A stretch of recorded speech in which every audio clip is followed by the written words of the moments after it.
For notes absolute value equations. Later on we'll do some absolute value inequalities, but for now we'll focus our thoughts on the equations. So we got some equal signs. Before we worry about any answers or solutions, we want to make sure that we isolate the absolute value.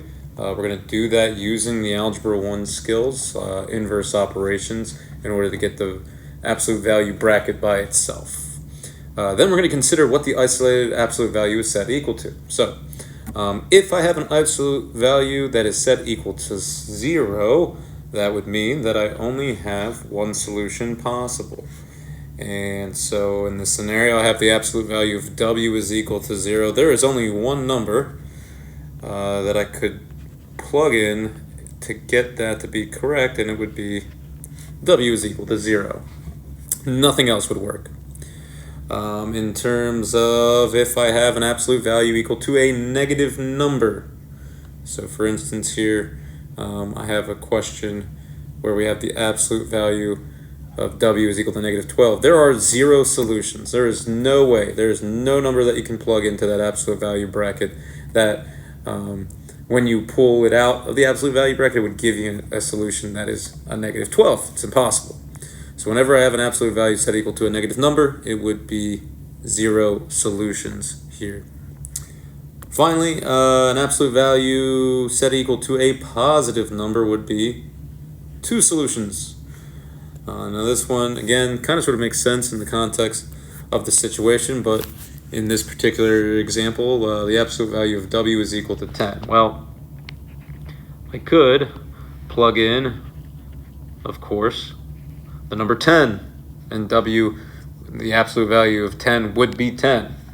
I could also plug in w being negative 10, and then I would have the absolute value of negative 10. That is a positive 10, and that would work out. So I do have 2 solutions if I have an absolute value bracket equal to a positive number. So again, we have one solution, we have no solutions, and then we wrap up here in this scenario with 2 solutions. Now for the next problems here, very similar appearance. I have the same absolute value bracket, 3x plus 12. However, before I make any type of thoughts about solutions, I need to isolate the absolute value bracket. In each and every one of these scenarios, I would, I believe, subtract 7 to get that absolute value bracket on a side by itself. So we have 3x plus 12, and 7 minus 7 is 0.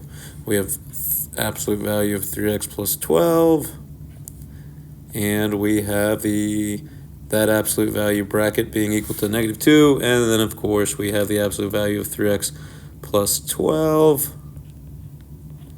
and in that case we would have a positive 2. So, gathering up what we did before, I now have the absolute value bracket by itself equal to a specific number. We should be able to at least analyze what's going on here. How many solutions will I have? Our first problem is going to have one solution because it's set equal to 0. Our second problem is going to have 0 solutions because it is set equal to a negative number. And then finally, our last and third problem here should have 2 solutions because it's an absolute value bracket set equal to a positive number. So we know it's impossible to do the middle one. Let's focus on doing the 2 others. Now, if it's set equal to 0, it's pretty simple. I'm going to go ahead, pull that out of the absolute value bracket, and that's set equal to 0. From there, I'm doing a 2-step algebra 1 equation and working my way to 3x is equal to negative 12, divide by 3, and I get my one solution. My one solution here is -4.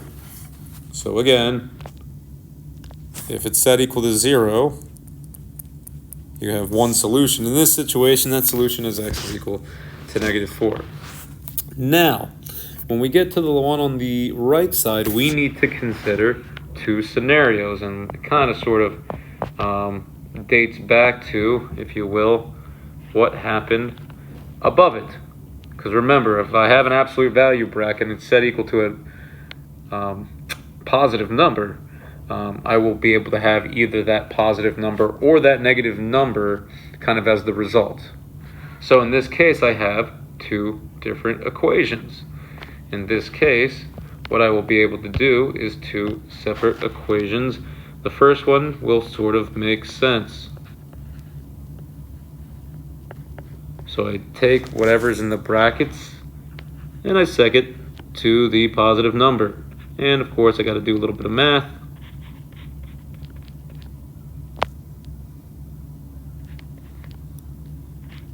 And this isn't going to appear as the greatest answer in the world, but it is correct nonetheless. One of my answers, one of my solutions here to this would be x is equal to -10/3, or of course that would be -3.3 repeating. That is one of our two solutions.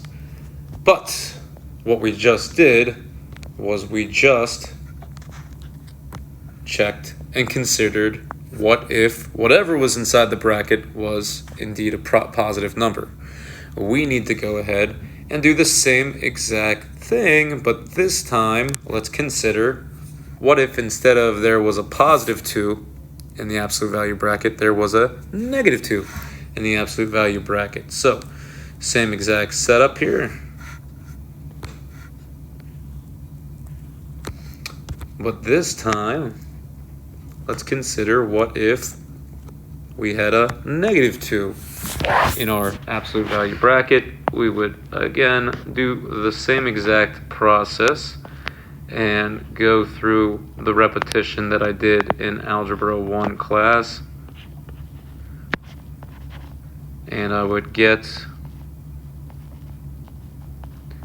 -14/3, which isn't the world's greatest solution. I believe that would work itself out to be -4.6 repeating. But again, I do have two solutions where if I plugged both of those numbers back in, I would have either the absolute value of 2, which is 2, or the absolute value of -2, which of course is also 2.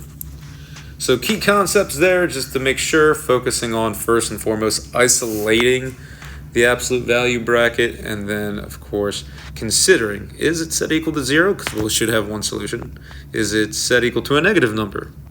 0 solutions available there. Or is the absolute value bracket set equal to a positive number? If it is, then I should have two solutions.